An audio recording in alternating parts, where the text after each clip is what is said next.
¿Qué tal? ¿Cómo están amigos y amigas de esta comunidad? Como siempre un gusto, como siempre un placer que nos acompañen, que nos permitan platicar con ustedes, por supuesto, de lo que son los temas del día, los temas internacionales, denuncias sociales y demás.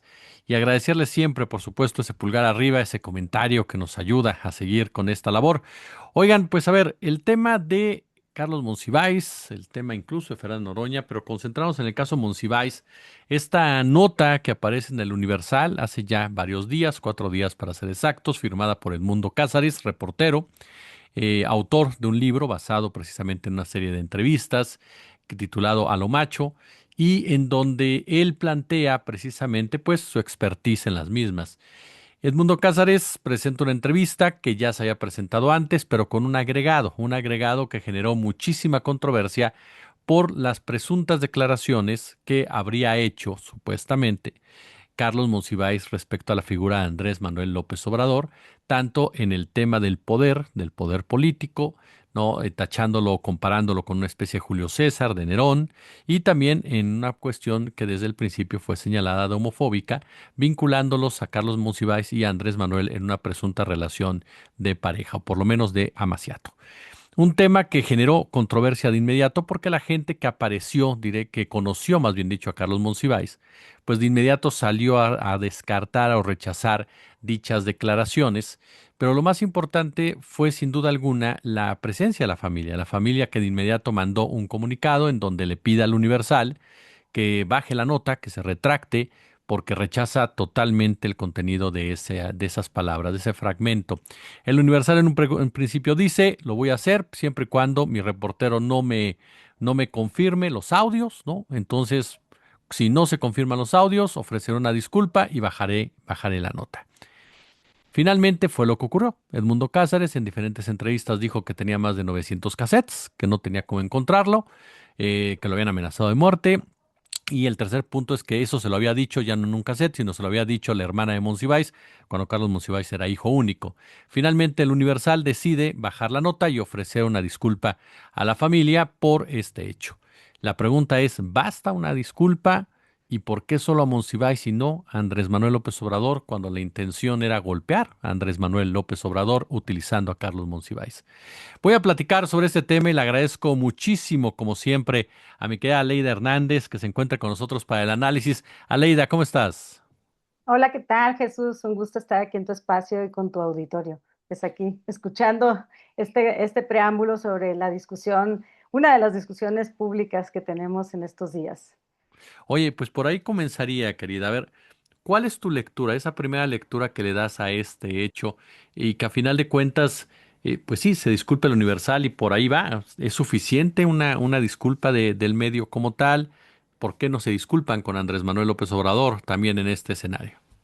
Sí, das en la clave de la situación, del tema. A ver, no es suficiente una disculpa a la familia, a los familiares de Carlos Monsiváis, y también a los lectores, porque cuidan decir que ofrecen una disculpa a la familia de Carlos Monsiváis y a sus lectores, pero omiten por todas partes mencionar el nombre de Andrés Manuel López Obrador, el expresidente de México, que es en torno al párrafo, el párrafo que se refiere a él es el que causó esta discusión y este revuelo, y es además de que se mancha la memoria de un gran escritor, un gran cronista del siglo XX y inicios del siglo XXI, Carlos Monsiváis, también se afecta la honorabilidad o se afecta la reputación o se afecta la dignidad del expresidente Andrés Manuel López Obrador.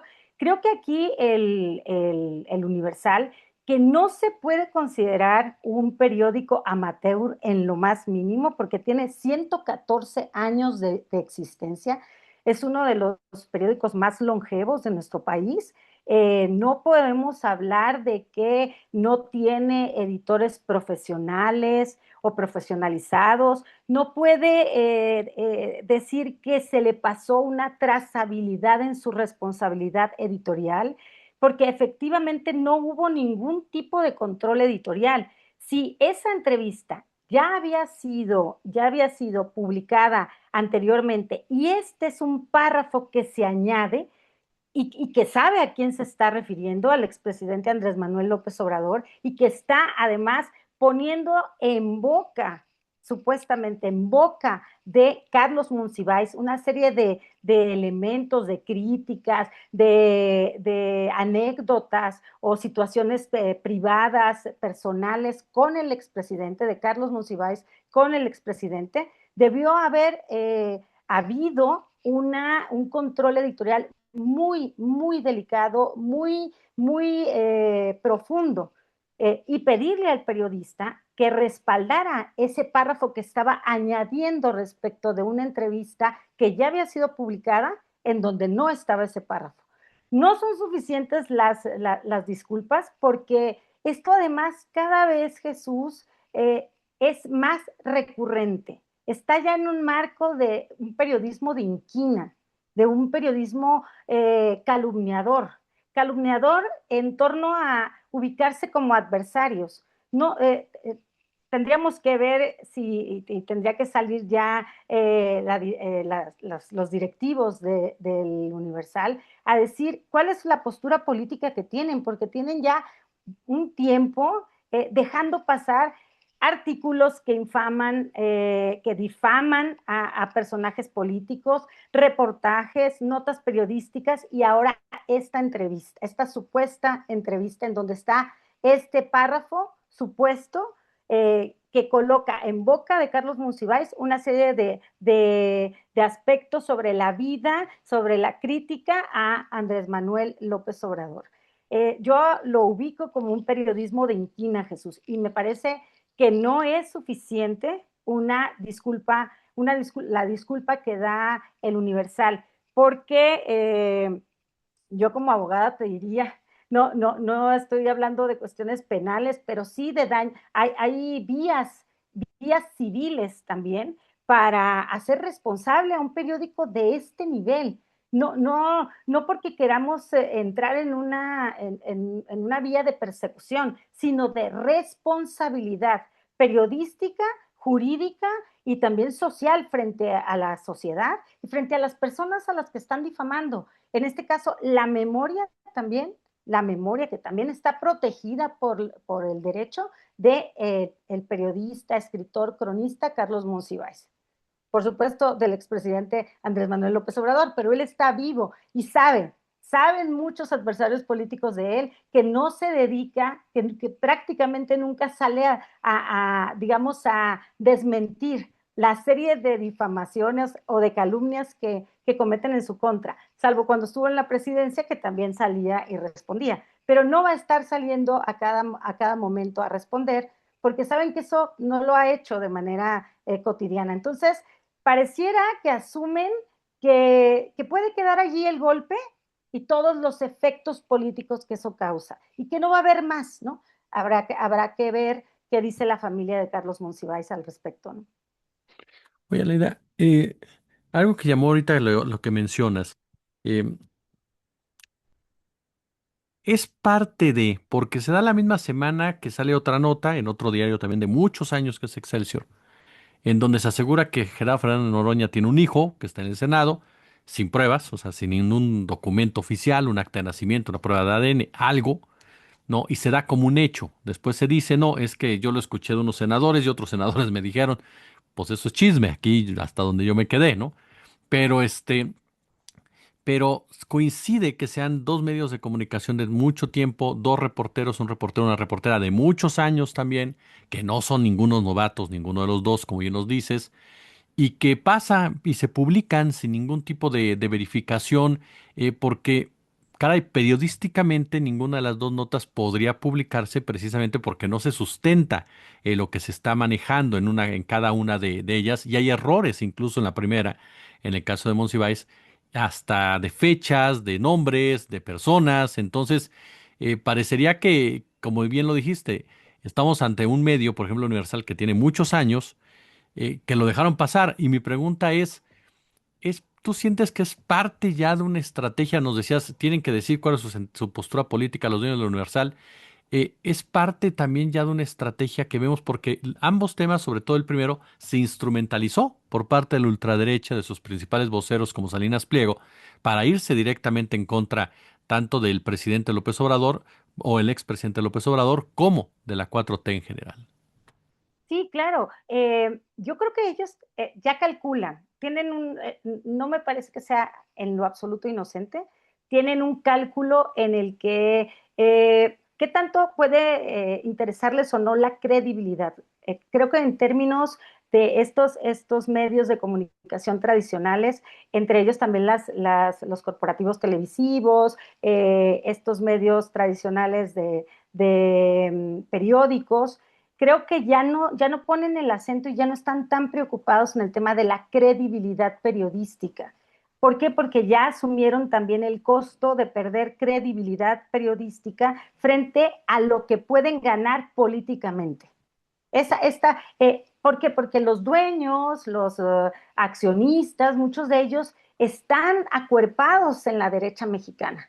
Eso también hay que ponerlo en la mesa y que cada vez lo visibilicemos más, porque no son medios neutrales, han tomado una postura política. Y aquí queda claro por una razón también que hay que seguir analizando, querido Jesús, que es esta entrevista, esta entrevista quedó abierta, no necesitaba ser suscriptor para poder acceder a la entrevista.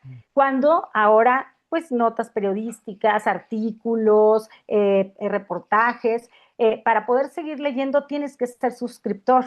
Y en esta la dejaron abierta al público, a quien fuera que la leyera. Esa es una decisión editorial.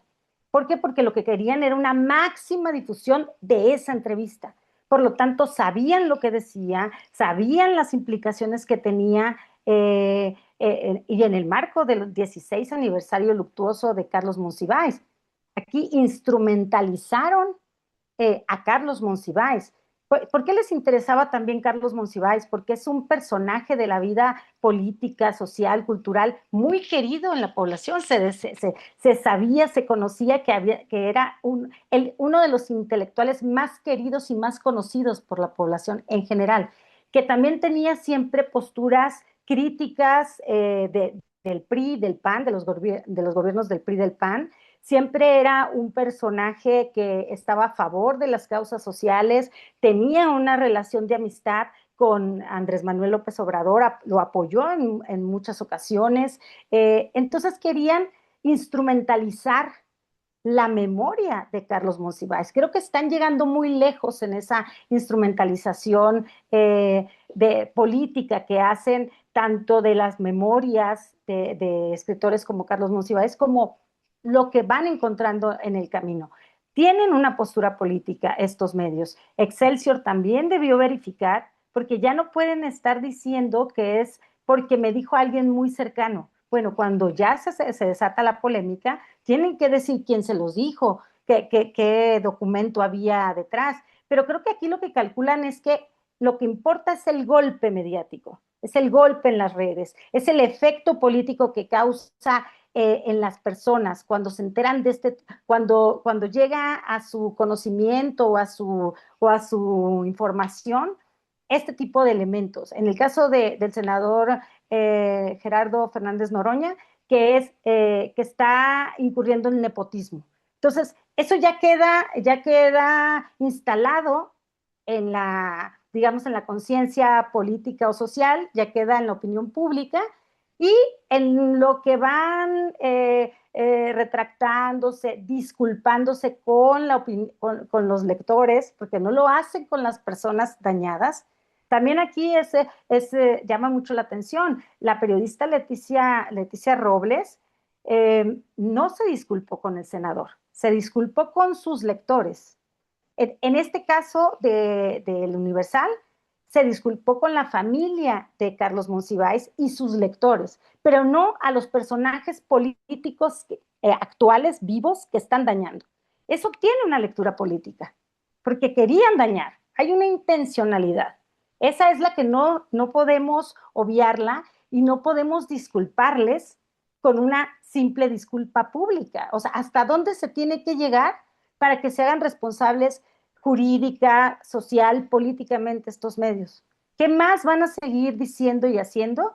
Y luego después, ya con los efectos que generó política y socialmente, sus mentiras, sus calumnias, sus difamaciones, su inquina, por eso le llamo periodismo de inquina, periodismo de estar afectando o, digamos, difamando al adversario político, en este caso, a los adversarios políticos, sin asumir responsabilidades reales, porque salir con una disculpa. ¿Qué pasa con las consecuencias? ¿Quién se hace cargo de los efectos que ya generó? ¿Cómo se calculan los daños morales, sociales y políticos que ya se ocasionaron a las personas difamadas, a las personas calumniadas, a las personas sobre las cuales se generaron mentiras? Oye, No es suficiente. claro. Oye, cuando toman, porque hay una parte hay una parte muy singular de todo esto también. Cuando surge esta nota de Edmundo Cázares, se nota que le metieron lana a todo lo que es la primera parte, ¿no? De el Nerón, Julio César, hace todo por poder. Y de repente cuando entra el grupo de Salinas Pliego a la discusión, sus conductores, sus comentócratas, él mismo, comienzan a apostarle, ¿no? A la falsa relación entre Andrés Manuel y Carlos Monsiváis en el tema de tema sexual. Eh, y de repente empiezan a lanzar, a lanzar, a lanzar, a lanzar con burlas, con ofensas, como si decirte gay fuera una ofensa, ¿no? Como si decirte que eres homosexual fuera algo ofensivo, ¿no? Pero comienzan a manejarlo por ese lado. Intentan cambiar, ¿no? El tema del apodo que se le puso a Salinas Pliego en el Azteca por uno similar, pero ahora relacionado con Monsiváis, ahora Andrés Manuel López Obrador. Y mi pregunta va precisamente enfocada a ese tema. ¿Hay una búsqueda de legitimación de este tipo de discurso de odio, de este tipo de discurso agresivo contra los grupos vulnerados? Tratar de normalizarlo, tratar de decir, bueno, pues lo que declara Salinas Pliego no está tan grave, ¿no? Porque pues es parte de. ¿Tú ves algo por ahí o cómo ves esta situación que se presentó particularmente también con esta campaña? Sí, tienes toda la razón, pero yo además, Jesús, lo enmarcaría en un discurso de odio global de las ultraderechas, porque eso hace Trump, eso hace Milei, eso hacen ahora los nuevos gobernantes de derechas de América Latina. eh, y ¿qué es lo que hacen? Además de usar posturas y discursos agresivos, es colocar todo el tema de derechos de las minorías, todo el tema de derechos de las diversidades como algo que no se debe respetar. Y entonces que tiene que generar olas de odio y de afectaciones a las personas que están en las diversidades y demás. En este caso, lo tomaron para afectar a la memoria de Carlos Monsiváis, pero en realidad al expresidente Andrés Manuel López Obrador. ¿Y qué es lo que quieren? Lo acabas de decir muy bien, naturalizar estos discursos de odio homofóbicos, porque usaron el tema de la homofobia, en este caso de las preferencias sexuales, y que generaron también una serie de memes, de gráficos, de mensajes, discursos que ponen en el centro como si fuera un delito, como si fuera algo terrible tener una opción sexual distinta de la heterosexual.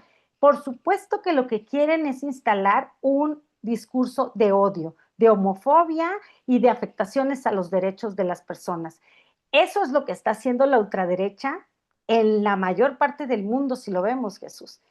Tratar de que cualquier discurso que habla con agresividad, que minimiza y elimina al adversario, que lo deshumaniza, sea parte del discurso político y lo asuman las personas y lo asuman como natural y como permitido, totalmente, sin ningún tipo de filtro, sin ningún tipo de respeto a las personas en el discurso político.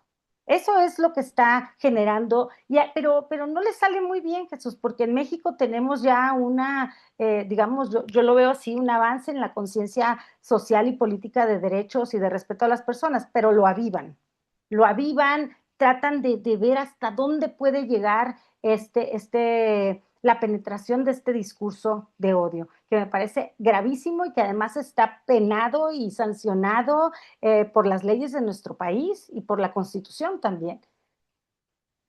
Y queda Leida Hernández, yo como siempre quiero agradecerte muchísimo, de verdad, que nos des estos minutos aquí en nuestra comunidad y nos permitas aprender de ti. Muchas gracias. Al contrario, Jesús, a ti y a tu auditorio, un gusto estar aquí.